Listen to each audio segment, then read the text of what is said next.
Hey guys, in this video I'm going to show you how to transfer Google Play Store balance to another account, right? So let's go into the Play Store and just go to the Play Store, and on the top right side corner you will see your ID. Just click on this, and after that scroll a little bit and go to help and feedback, okay?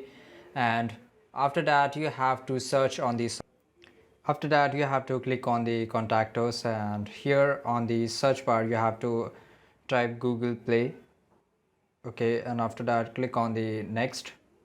You have to also write balance, okay, balance transfer, and just click on the next, and after that you will get the first option here. Just click on this one, and here you have to select the Google Play apps, and after that you have to click on the next step, and here you have to click on the next step, and here you will get the option to talk to them.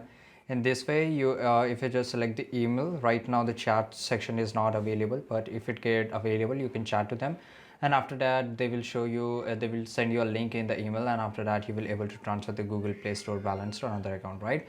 So this is pretty easy, guys. I hope you found this video really useful, and if you don't like this video right now, subscribe our channel and see you in the next video. Till that time, take care, goodbye.